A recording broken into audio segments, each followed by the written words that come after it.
Hello student, कैसे हैं आप सब लोग। तो बेटा आज हम लोग बात करने वाले हैं क्वेश्चन आंसर की। हमने क्लास 10th में जितने भी थ्योरेटिकल कॉन्सेप्ट थे, जितनी भी उसका इंट्रोडक्शन था, सब पढ़ लिया है। अब आज हम लोग क्वेश्चन आंसर को सॉल्व करेंगे। तो बेटा आप अपनी एनसीईआरटी में देखना, उसमें कुछ क्वेश्चंस लिखे हैं। उस क्वेश्चंस को मैंने नहीं उतारा है, मैंने डायरेक्ट उसके आंसर लिखे हैं। आप अपनी एनसीईआरटी से, ठीक है, उसमें क्वेश्चन देख लेना और मैंने यहाँ आपको डायरेक्ट आंसर बता रहा हूँ। ठीक है, स्टार्ट किया जाए। ठीक है, चलिए स्टार्ट करते हैं। तो देखिए पहला क्वेश्चन जो है आपकी एनसीईआरटी में वाई मैग्नीशियम रिबन करके है कि मैग्नीशियम रिबन को क्लीन क्यों करते हैं बर्न करने से पहले। वो क्वेश्चन का आंसर मैं पहले ही बता चुका हूं स्टार्टिंग में, तो वो मैं नहीं करवा रहा हूं। वो सबसे स्टार्टिंग में मैंने आपको बताया था, या सेकंड पार्ट में बताया था आपको। तो आज हम लोग देखते हैं सेकंड क्वेश्चन से स्टार्ट करते हैं, उसके पार्ट सॉल्व करते हैं। पहला वाला मैंने नहीं बताया है, ठीक है, क्योंकि पहला मैं बता चुका हूं, अब नहीं बताऊंगा। तो देखिए पहले वाले का जो फर्स्ट पार्ट है हमारा, आपकी एनसीईआरटी में लिखा होगा यहाँ पे कि हाइड्रोजन प्लस क्लोरीन को मिलाने पर क्या बनेगा। तो मतलब वो जो लिखा हुआ है वो आपको इन वर्ड्स में लिखा है। मैं आपको फॉर्मूला, आपको इक्वेशन बनानी, सिर्फ बैलेंस करके आपको इक्वेशन में बनानी है, फॉर्मूले में बनाना है। तो देखिए यहाँ पे लिखा है हाइड्रोजन, हाइड्रोजन को कैसे लिखेंगे, H2। Chlorine Cl, sir Cl बेटा क्लोरीन के दो मॉलिक्यूल होते हैं, हाइड्रोजन के भी वैसे दो मॉलिक्यूल होते हैं।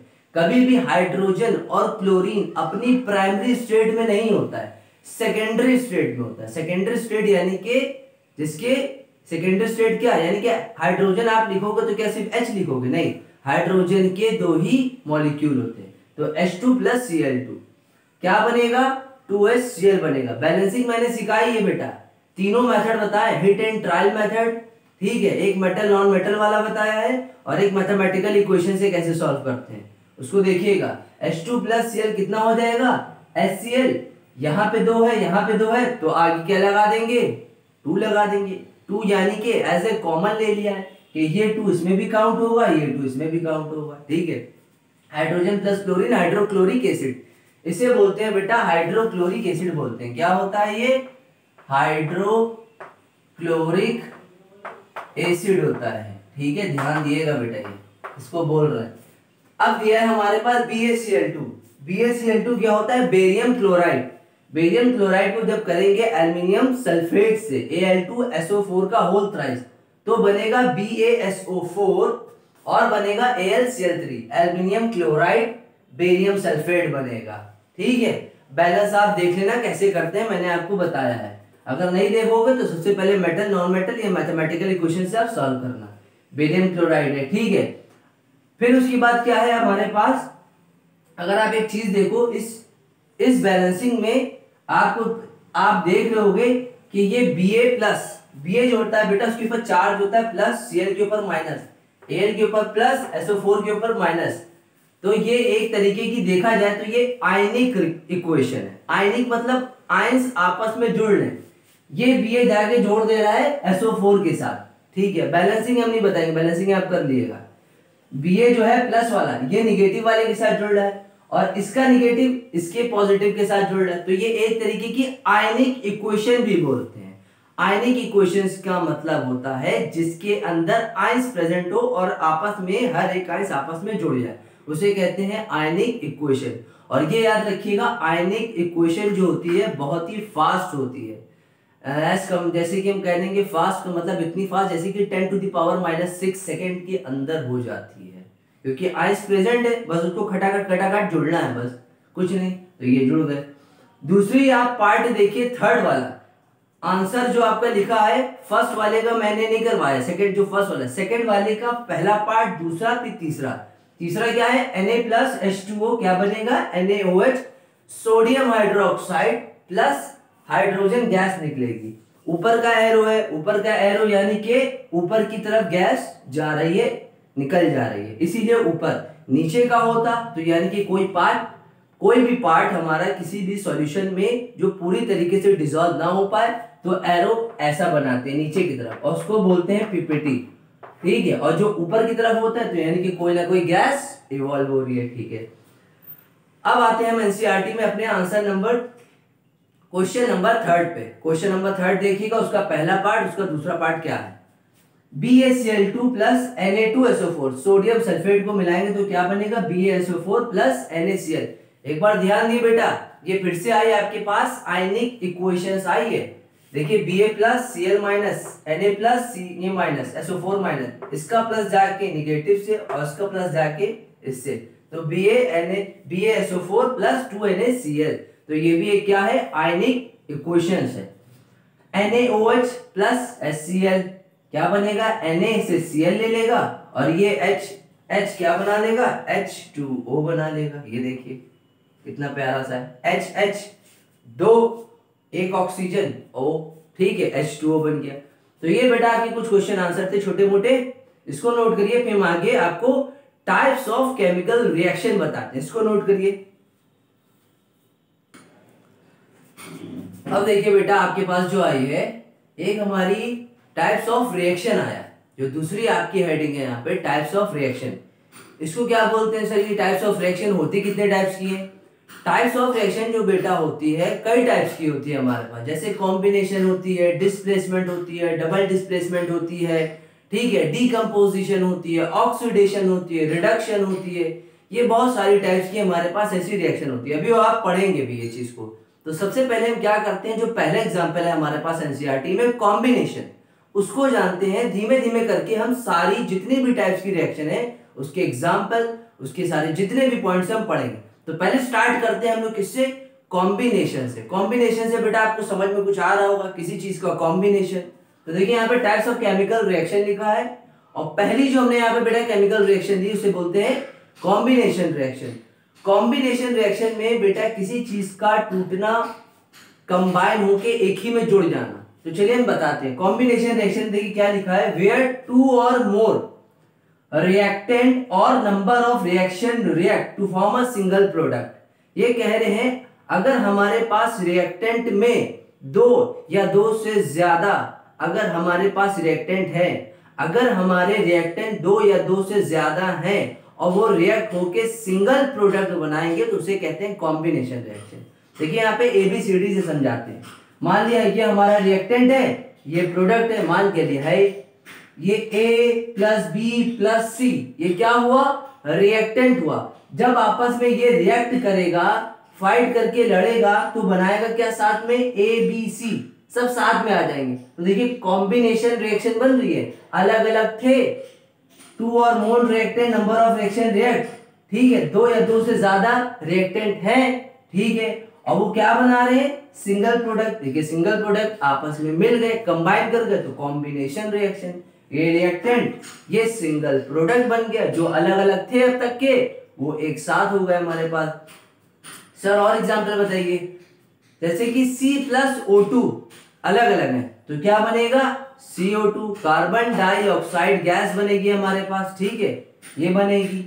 S प्लस O2 SO2 बनेगा हमारे पास, सल्फर डाइऑक्साइड बनेगी।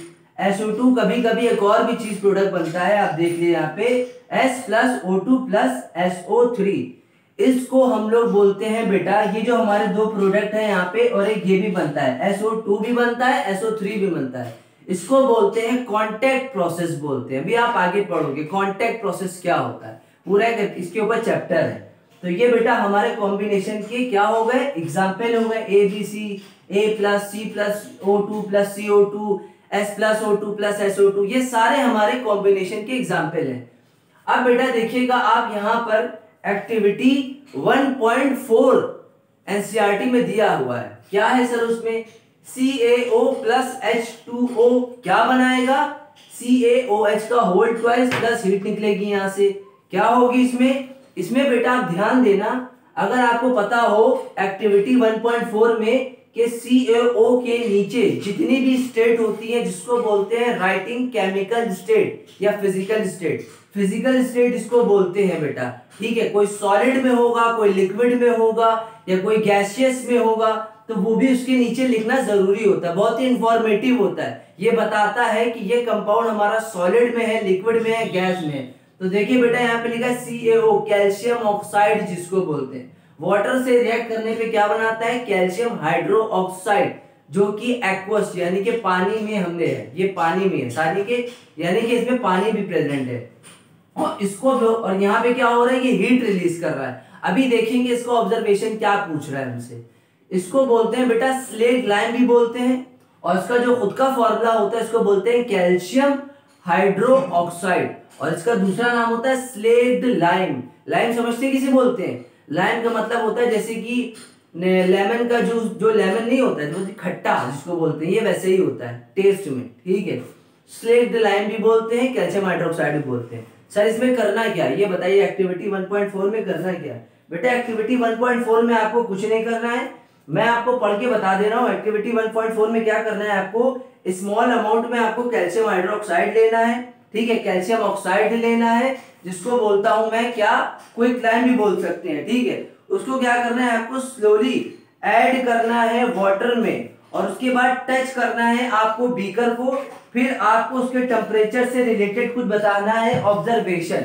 क्या कहा है इन्होंने, एक बीकर लिया है एक्टिविटी 1.4 में, एक्टिविटी 1.4 में यहाँ पे क्या डाल दिया, कैल्शियम ऑक्साइड, जिसे बोलते हैं क्विक लाइम, क्विक लाइम बोलते हैं, लाइम, ठीक है, लाइम बोलते हैं, क्विक लाइम। अभी हमने बताया यहाँ पे कैल्शियम ऑक्साइड लिया और उसमें ऐड किया वाटर H2O, ठीक है, क्योंकि भैया पानी तभी तो यहाँ पे आया, एक्वस का मतलब ही होता है पानी। अगर यहाँ पे ये जो L लिखा है वो लिक्विड है, S लिखा है यानी कि कैल्शियम ऑक्साइड सॉलिड में होता है, और एक्वस क्यों बना, क्योंकि इसके अंदर पानी भी तो ऐड किया, तभी तो ये पूरा रिएक्शन, ये कॉम्बिनेशन ही रिएक्शन तो बन रहा है। ये क्या बनेगा, एक्वस बनेगा, क्या बनेगा, कैल्शियम हाइड्रोक्साइड।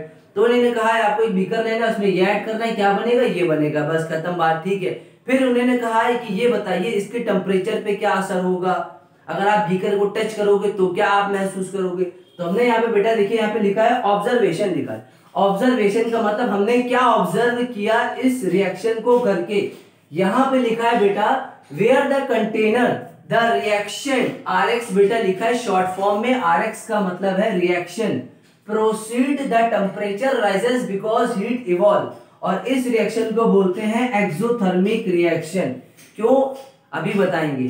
कह रहा है जब हमने बीकर के अंदर, जिस कंटेनर के अंदर, कंटेनर यानी कि ये डब्बा, डब्बा यानी कि वेजल, वेजल यानी कि कंटेनर, ठीक है, जिस कंटेनर के अंदर ये रिएक्शन हो रही थी उसमें क्या हुआ, ये रिएक्शन चल रही थी इस डब्बे के अंदर, कंटेनर के अंदर, तो क्या हुआ, हमने क्या देखा, उसका टेम्परेचर बढ़ गया। सर क्यों बढ़ा, क्योंकि इसको रिएक्शन को जब हमने एक्सपेरिमेंटली देखा तो यहां से हीट निकल रही थी, और हीट के निकलने को कहते हैं, क्या बोलते हैं, इवॉल्व, ठीक है। और इवॉल्व को और क्या बोलते हैं, जैसे कि हीट का रिलीज होना, जब हीट किसी में से निकलती है या किसी में एब्जॉर्ब होती है, निकलने को बोलते हैं एक्सोथर्मिक, एब्जॉर्ब को बोलते हैं एंडोथर्मिक बोलते हैं। तो तभी तो कहा हमने एक्सोथर्मिक रिएक्शन है, क्योंकि भैया हीट यहां से निकले जा रही है, हीट निकलेगी तो ये बीकर गर्म हो जाएगा, टेम्परेचर क्या होगा, फिर इसका बढ़ जाएगा।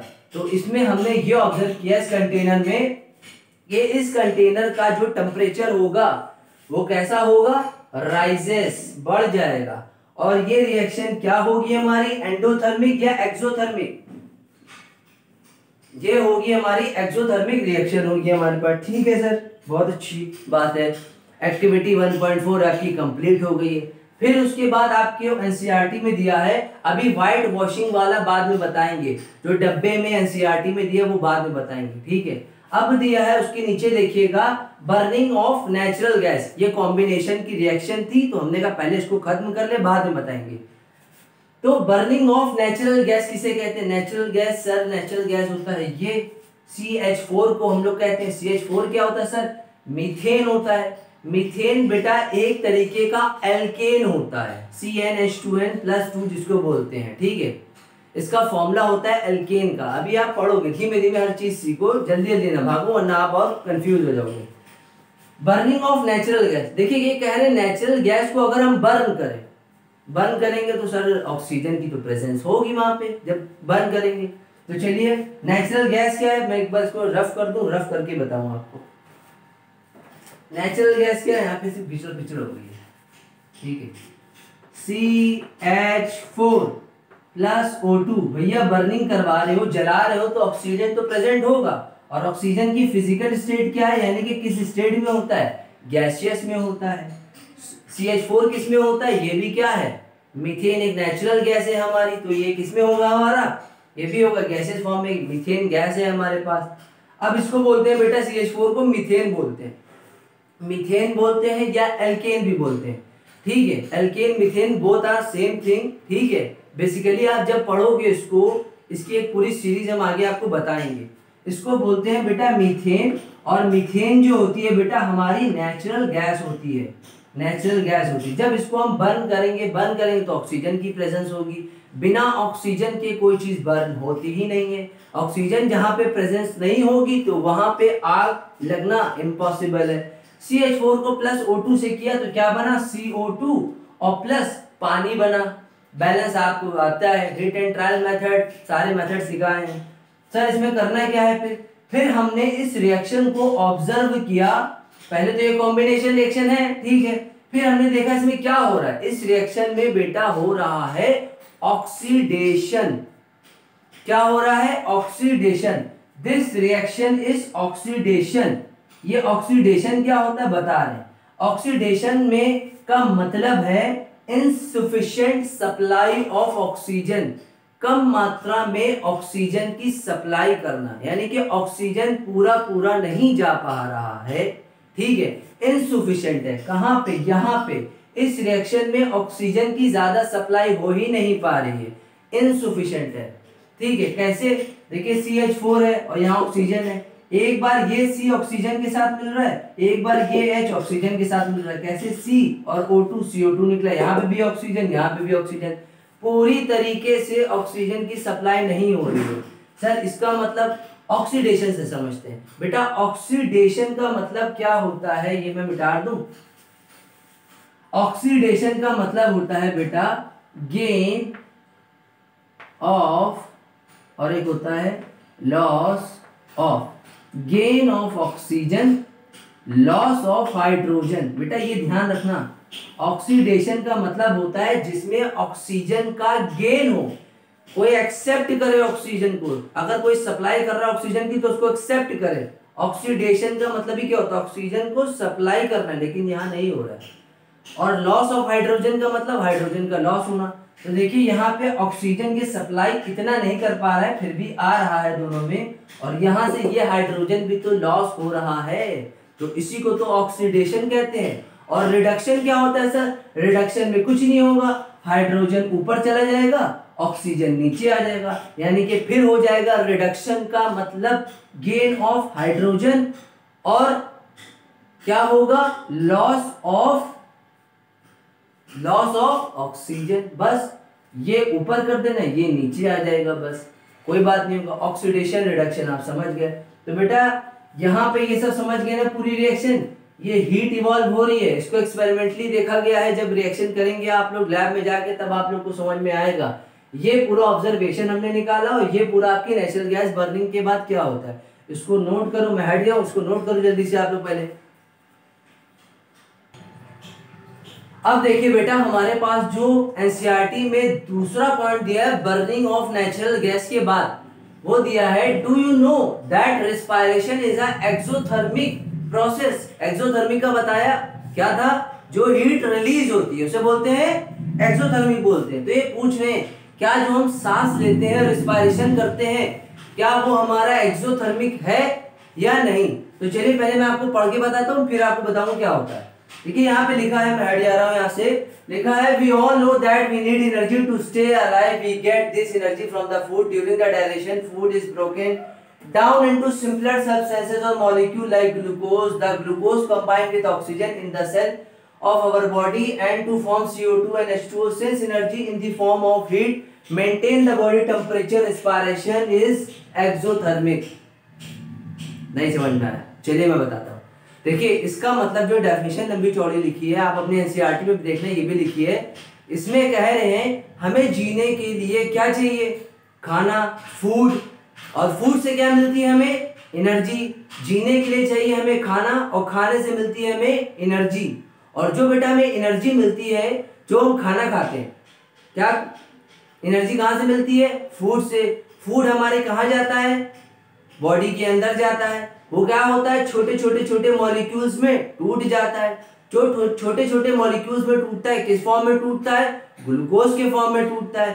फिर वो ग्लूकोज देखता है कि बॉडी में तुम्हारे जो सेल्स हैं तुम्हारी बॉडी के, उसमें से ऑक्सीजन लेता है, ऑक्सीजन को ऑब्टेन करता है। वो ग्लूकोज जाके क्या करता है, ऑक्सीजन को क्या करता है, किसके कांटेक्ट में आता है, ऑक्सीजन के कांटेक्ट में आता है ग्लूकोज, उसको ऑब्टेन कर लेता है और फिर क्या देता है, क्या फॉर्म करता है, CO2 बनाता है, H2O बनाता है।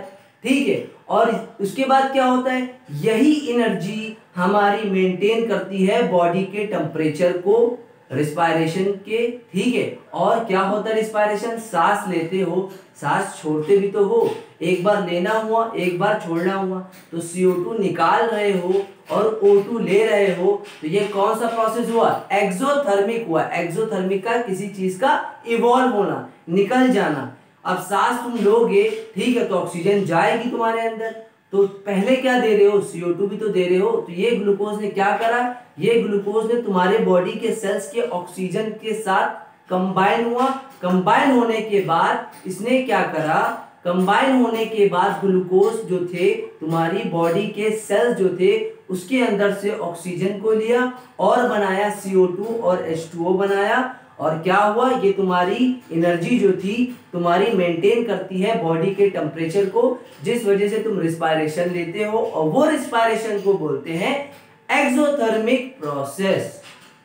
ये बात समझे आप, यही इसमें कह रहे हैं कि हमें रिस्पायरेशन प्रोसेस जो है एक्सोथर्मिक है या नहीं है। इसमें बस इतना आपको बताना है, हम फूड खाते हैं, फूड से मिलती है एनर्जी, वो फूड जाता है हमारी बॉडी में, जैसे ही बॉडी में जाता है तो डाइजेशन होता है। डाइजेशन कैसे होता है, एसिड होता है, वो फूड्स को गला देता है, छोटे पार्ट्स में कर देता है मॉलिक्यूल में, और वो मॉलिक्यूल क्या होते हैं, ग्लूकोज के फॉर्म में होते हैं। ग्लूकोज फिर अपना काम स्टार्ट करता है, आपकी बॉडी के सेल के अंदर से ऑक्सीजन को निकालता है और बनाता है CO2 H2O। फिर क्या करता है, यही एनर्जी क्या करती है, फॉर्म करती है तुम्हारी, क्या फॉर्म करती है, अभी बताया, CO2 H2O। और यही एनर्जी क्या करती है, तुम्हारी बॉडी को टेम्परेचर को मेंटेन रखती है, और मेंटेन रखने के बाद जो तुम प्रोसेस लेते हो रिस्पायरेशन का, वो एक्सोथर्मिक होता है। अब अपनी एनसीईआरटी की एक पॉइंट में तीसरा पॉइंट देखेंगे तो वहां पे ये भी लिखा है vegetable decomposition of vegetable matter. ठीक है, डीकंपोजिशन ऑफ वेजिटेबल मैटर, यानी कि वेजिटेबल मैटर का मतलब हुआ जो तुम्हारे सड़े गले प्लांट हुए, ठीक है, कूड़ा करकट हुआ, वो भी जब कंपोस्ट, ठीक है, कंपोस्ट का मतलब क्या होता है, सड़ा गलना, कोई भी प्लांट हो, कोई भी चीज हो तुम्हारी, प्लांट हो, फूड हो, कुछ भी हो, तो जब डिकम्पोजिशन होता है वेजिटेबल के मैटर भी, तो वो भी क्या करते हैं, एक्सोथर्मिक रिएक्शन, क्या करते हैं, एक्सोथर्मिक रिएक्शन देते हैं, यानी कि हीट इवॉल्व होगी। अगर ये चीज ना समझ में तो एक्टिविटी 1.1 जाके देख लो, यही चीज बताई थी मैंने। ठीक है, इसको नोट करो आप, मैं हटे आ रहा हूं, इसको नोट करो जल्दी से आप, फिर मैं बताऊं आपको आगे।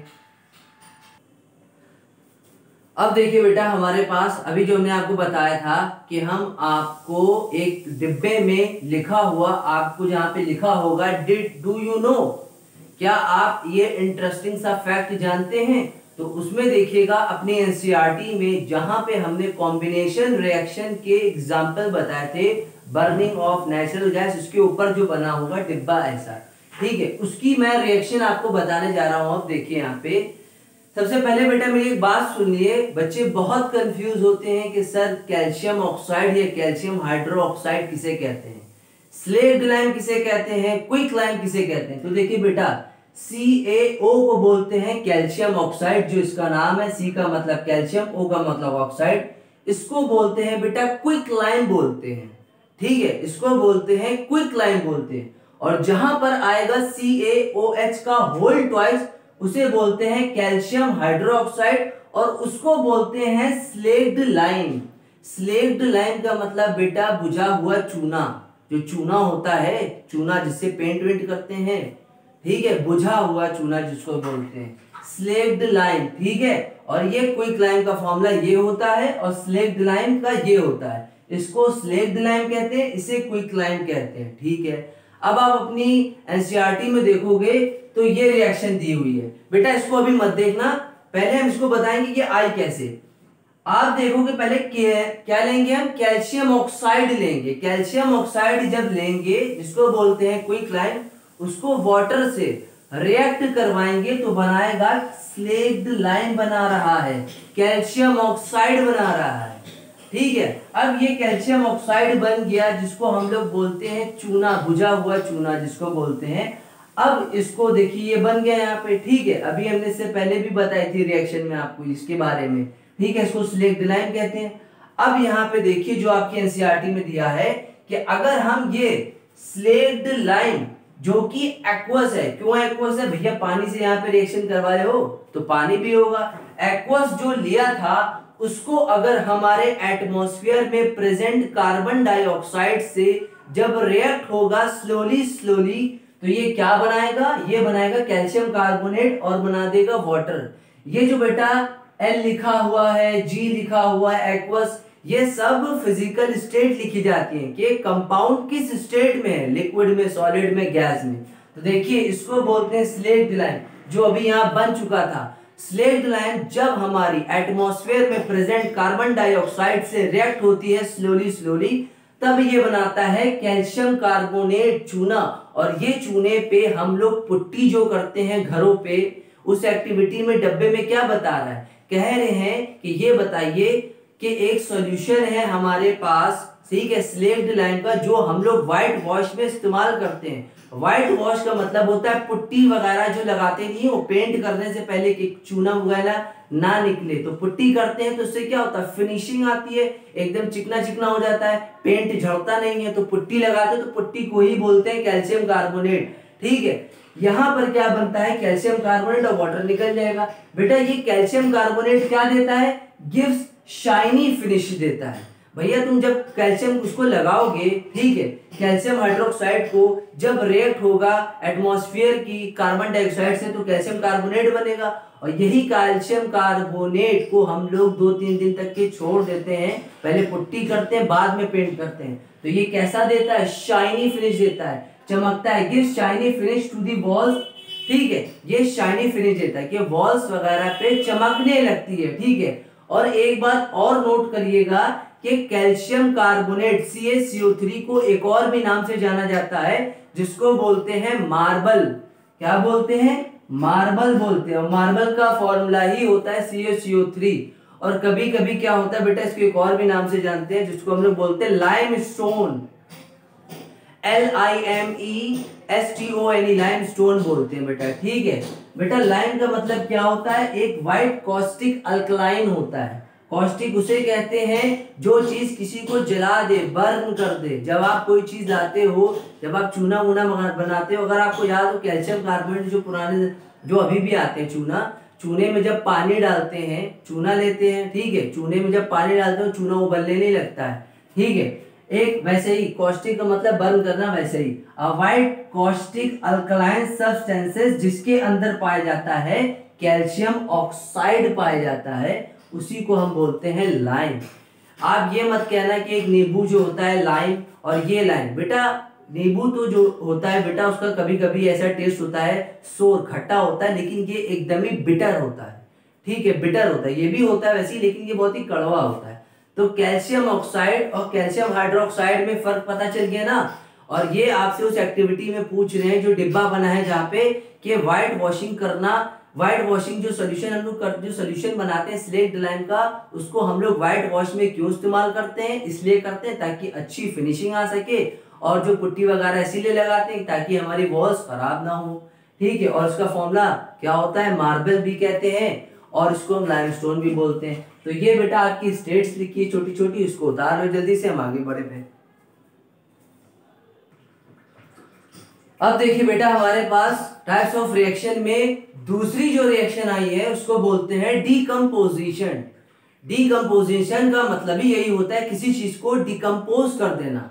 ठीक है, डिकम्पोज का मतलब चलिए बताते हैं। देखिए यहाँ पे क्या लिखा है, डीकंपोजिशन रिएक्शन। बेटा ये RX को शॉर्ट फॉर्म में लिखा है, रिएक्शन है पूरा। ठीक है, यहाँ पे लिखा है where one reactant break into simpler reaction और break to make simple reaction. ये कह रहा है डिकम्पोजिशन का मतलब ये होता है कि एक बड़े से कंपाउंड को तोड़ तोड़ के मल्टीपल प्रोडक्ट्स बना दो। कैसे? देखिए यहाँ पे क्या लिखा है, कैल्शियम कार्बोनेट। कैल्शियम कार्बोनेट किस स्टेट में होता है? सॉलिड स्टेट में होता है। जब बेटा उसको हम हीट करते हैं, ये बेटा हीट का सिंबल भी लगा दिए हमने, और हीट, चाहे आप हीट का सिंबल लगा दो चाहे लिख के बता दो, बोथ आर सेम थिंग। जब कैल्शियम कार्बोनेट को हीट करेंगे तो ये किस किस प्रोडक्ट में टूटेगा? पहले टूटेगा CaO में, कैल्शियम ऑक्साइड में, और टूटेगा कैल्शियम कार्बोनेट में टूटेगा। ये गैसेस के फॉर्म में, ये सॉलिड के फॉर्म में, ये सॉलिड के फॉर्म में। कैल्शियम कार्बोनेट को क्या कहते हैं बेटा? अभी बताया था, लाइमस्टोन भी कह सकते हैं, मार्बल भी कह सकते हैं, और ये क्विकलाइम या लाइम भी कह सकते हैं। क्विकलाइम या लाइम, लाइम मालूम है ना, अभी बताया था। या आप ऐसे भी कह देना लाइम को, कि लाइम को इस्तेमाल किया जाता है सीमेंट वगैरह बनाने के लिए, उसे बोलते हैं।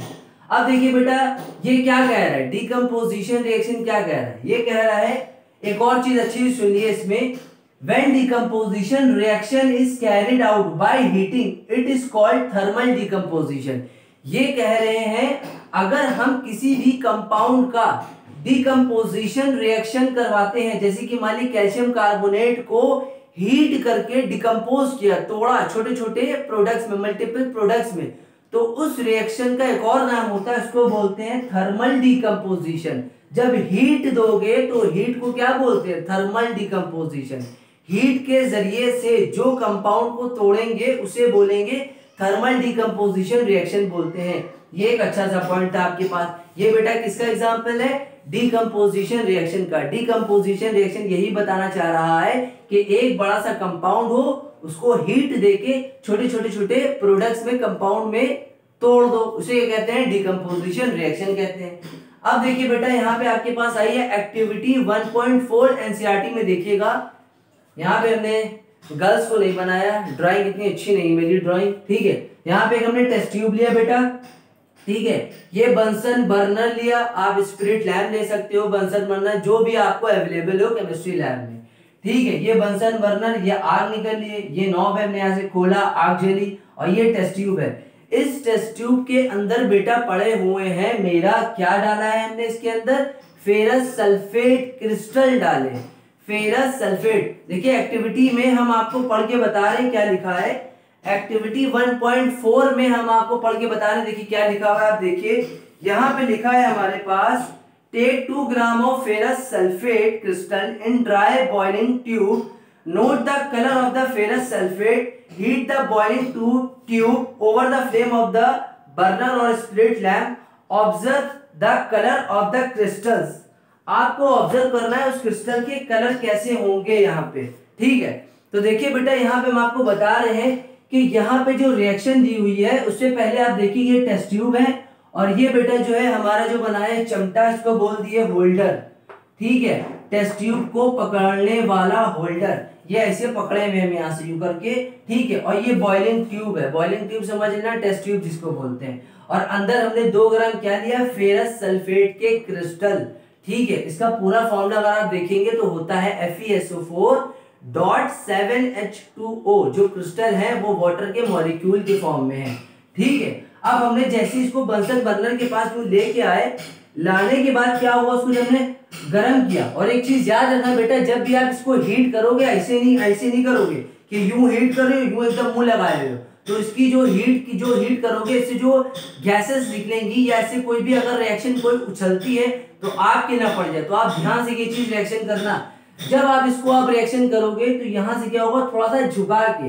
टेस्ट ट्यूब को हल्का सा टिल्ट करके और बंसन बर्नर यूं करके आप उसको हीट करोगे, और मुंह यहाँ पे ना लगा देना, वरना पूरा का पूरा सल्फेट अंदर ही आपकी जाएगा। फिर यहाँ से हीट करने पे हमने देखा यहाँ से कुछ गैसेस प्रोड्यूस हो रही है, ये देखिए गैसेस निकल रही हैं। इस गैसेस को बेटा हम लोग बोलते हैं वाफ्टिंग गैसेस बोलते हैं। वाफ्टिंग गैसेस जो बहुत ही जेंटली होती है, जो हमारी नाक में जाती है जेंटली। वाफ्टिंग गैसेस सर किसे कहते हैं? वाफ्टिंग गैसेस का मतलब बेटा होता है those gases which stay lightly over the water. जैसे कि बहता हुआ पानी है या कोई भी पानी है, उसके ऊपर जो गैसेस प्रेजेंट नहीं होती है उसको कहते हैं जेंटली वाफ्टिंग गैसेस कहते हैं। जब इसको आप हीट करोगे टेस्ट ट्यूब को ले जाके बंसन बर्नर के पास, तो उसमें से जो गैस निकलेगी वो वाफ्टिंग गैस निकलेंगी, और इसके अंदर पड़ा है क्या, फेरस सल्फेट। अब हमें ये बताना है कि यहाँ पे जो रिएक्शन हो रही है वो डिकम्पोजिशन रिएक्शन है, हाँ है, इससे पता चल रहा है। और इसके अंदर का कलर बताना है आपको कि कलर इसमें क्या कुछ चेंज होगा या नहीं होगा, अगर होगा तो कैसा कलर होगा। और इसमें आपको ये भी बताना, ऑब्जर्व करना है जो कलर आपका चेंज हो रहा है वो किसी में चेंज हो रहा है या एक ही जैसा है। तो देखिए यहाँ पे हमने लिया FeSO4 लिया, FeSO4 फेरस सल्फेट जो कि सॉलिड स्टेट में होता है। डिकम्पोजिशन रिएक्शन देखिए चालू हो गई, एक बड़ा सा कंपाउंड उसको हीट करके छोटे छोटे छोटे प्रोडक्ट्स में बदल देना। जैसे ही यहाँ से बेटा हीट करेंगे इसको तो ये टूटेगा फेरिक ऑक्साइड में, सल्फर डाइऑक्साइड में और सल्फर ट्राइऑक्साइड में टूट जाएगा। देखिए एक कंपाउंड था और कई सारे प्रोडक्ट आ गए, तो ये डिकम्पोजिशन रिएक्शन होगा, ये तो वेरीफाई हो गया। फिर इन्होंने कहा ये फेरिक ऑक्साइड जो है इसके कलर में कोई चेंजेस आए हैं, तो हमने यहाँ पे नोटिस किया ये ग्रीन कलर का बन गया। कैसे बना, अब ये दिखा रहे हैं कि ये जो हम रिएक्शन कर रहे हैं ये रिएक्शन में एक बड़ा सा कंपाउंड था, एक बहुत बड़ा सा कंपाउंड था जो छोटे छोटे सिंपल रिएक्टेंट में टूट गया, इसी को डिकम्पोजिशन रिएक्शन कहते हैं। हमने एक तो ये चीज ऑब्जर्व करी और ऊपर से दूसरी चीज ऑब्जर्व करी जो FeSO4, इसका पूरा फॉर्मूला लिख रहे हैं FeSO4.7H2O, इसके जो वाटर के मॉलिक्यूल्स थे वो लूज हो गए, चले गए। क्यों चले गए, क्योंकि यहाँ पे आप हीट कर रहे हो ना, तभी तो ये प्रोडक्ट बन रहा है। हीट करने पे इसके बाहर के जो फेरस सल्फेट के साथ दो पॉइंट के बाद लगे थे 7H2O, हाइड्रेटेड वाटर कहते हैं बेटा उसको लूज कर दिया। कैसे, जब हमने यहाँ से उसको हीट करा तो वो लूज हो गए और हमारे पास फेरिक ऑक्साइड आ गया जो कि ग्रीन कलर का होता है। अगर मैं आपको एक और चीज बताऊं बेटा, एक चीज याद रखना, जितने भी हमारे पास कैटाइन होते हैं, चाहे वो Zn+ हो, चाहे वो Pb+ हो, Ca+ हो, ठीक है, कोई भी प्लस वाली स्पेशीज हो, ठीक है, कोई भी प्लस वाली स्पेशीज हो, जितने भी कैटाइंस होते हैं Zn2+, Pb2+, Na2+, कोई भी होता है, वो सब के सब कलरलेस होते हैं। और जितने भी हमारे एनाइंस होते हैं SO4 2-, Cn-, Cl-, F-, I-, Br-, जितनी भी माइनस वाली स्पेशीज होती है, मैं आपको ट्रिक बता रहा हूँ, जितने भी कैटाइन प्लस वाले वो सब के सब कलरलेस होते हैं। कलरलेस का मतलब जिसमें कोई कलर नहीं होता। और जितने भी एनाइन होते हैं जिसके ऊपर माइनस चार्ज होता है वो सब के सब कैसे होते हैं, हमारे कैसे होते हैं, वो भी कलरलेस होते हैं। सिर्फ आपको 3 कैटाइन याद करने हैं जिसके कलर आपको सिर्फ बताने हैं, और 3 एनाइन याद करने हैं जिसके आपको कलर याद रखने हैं बस। और बाकी जितने कैटाइन एनाइन आए सब कलरलेस, सिवाय 3 कैटाइन के और 3 एनाइन के, उनका कलर कुछ ना कुछ होता है। पहले काम करिए, आप इसको नोट करिए, फिर हम बता रहे हो कौन से होते हैं। अब देखिए बेटा, यहाँ पे हमने आपको जो बताया था कि हमने कहा था कि इस रिएक्शन में क्या पूछा गया है, FeSO4 वाला जो भी हमने आपको कराया था डिकम्पोजिशन रिएक्शन, हमने कहा था इसके अंदर कलर क्या आ रहा है। तो इसके अंदर आपने कोई चेंजेस देखे कुछ कलर के, और हमने क्या बताए थे आपको, जितने भी हमारे कैटाइन होंगे, देखिए कलर याद रखने का एक अच्छा हम ट्रिक बता दें। देखिए यहाँ पे लिखा है ऑल कैटाइन आर कलरलेस, जितने भी कैटाइन होंगे कलरलेस होंगे। कौन कौन से cation, Zn2+, Pb2+, K+, Ca2+, Na+, NH4+, Al3+, ये सब के सब हमारे कितने होंगे, कलरलेस होंगे, जिसके अंदर कोई कलर नहीं होगा। और जितने भी हमारे एनाइंस होंगे, एनाइंस का मतलब जिसके ऊपर नेगेटिव चार्ज होता है, चाहे वो SO4 2- हो, NO3- हो, Cl- हो, Br- हो, F- हो या SO3- हो, ये सब के सब बेटा क्या होंगे, कलरलेस, इसके पास कोई कलर नहीं होगा, व्हाइट कलर के होंगे।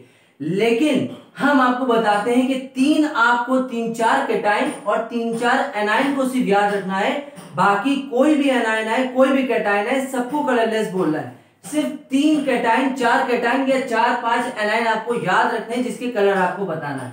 देखिए जहां पे बेटा Fe2+ आए, समझ जाइएगा वो लाइट ग्रीन कलर का होता है, और जहां पे Fe3+ आए वो येलो कलर का होता है, जहां पे Cu2+ आए वो ब्लू कलर का, और जहां पे Ni2+ आए वो ग्रीन कलर का होता है। यहां पर भी तो Fe2+ आया है, तभी तो ये लाइट ग्रीन कलर का आ रहा है। आप देखिएगा एनसीईआरटी में जहां जहां पे Fe2+, देखिए एक होता है Fe2+, एक होता है Fe3+।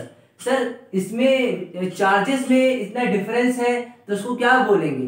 देखिए जिसके अंदर छोटा चार्ज होता है 2+ करके उसको बोलते हैं फेरस, SOUS, और जिसके अंदर होता है +3 उसको बोलते हैं फेरिक, ICE। ठीक है, IC बोलते हैं। ठीक है, इतना याद रखिए। सारे कैटाइन जितने आए सबको कलरलेस बोल देना सिवाय इनके, इनका कलर याद रख लो बस आप। जितने भी कैटाइन एनाइन आए सबको कलरलेस बोल देना सिवाय इनके।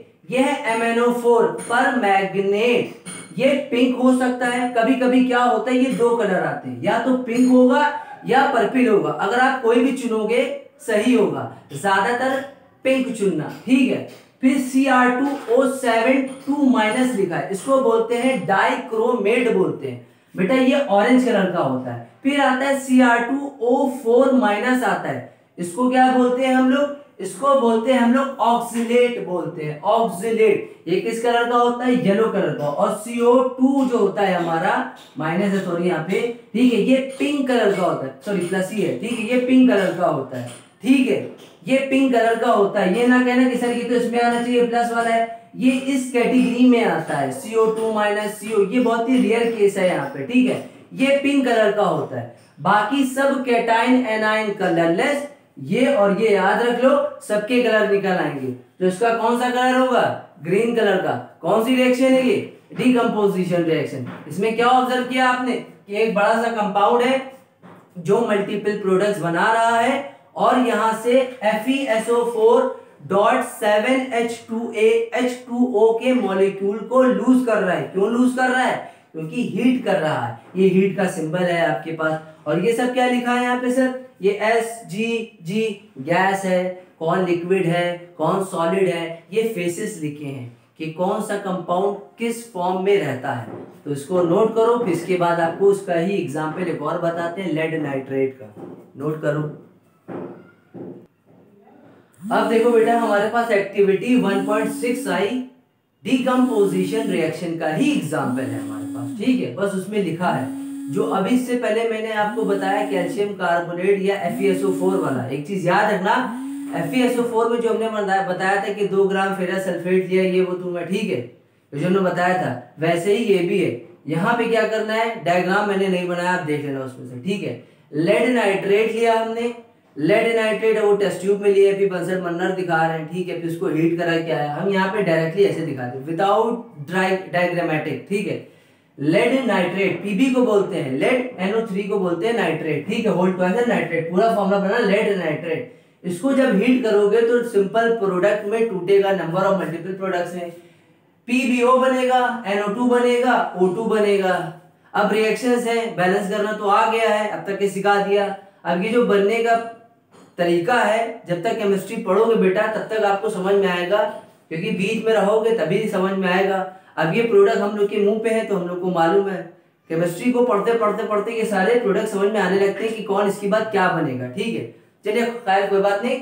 अब यहाँ पे जैसे ही हीट किया तो लेड नाइट्रेट बना, और ये हमारा लेड ऑक्साइड बना, नाइट्राइट बना, ऑक्सीजन बाहर निकल गई। ठीक है, तो ये कह रहे हैं कि ये कैसे कलर का होगा। ठीक है, कलर भी बता देते हैं, कलर में कोई चेंजेस आएगा। तो देखिए Pb हम लोगों ने पढ़ा था क्या होता है, कैटाइन, Pb2+ अभी पढ़ा था। NO3- क्या होता है, एनाइन, यानी कि ये तो कलरलेस है ये। लेकिन जब ये हीट करके टूटेगा तो दूसरे प्रोडक्ट में टूटेगा। हीट हो रहा है, हीट हो रहा है, जला रहे हो, कहीं पे भी कंबशन वाला वर्ड आए, कंबशन का मतलब हीट करना, या ऐसे डेल्टा लिखा हो, समझ जाना कि वहां पे ऑक्सीजन भी प्रेजेंट होगी। किसी चीज को जलाओगे तो ऑक्सीजन तो होगी ना।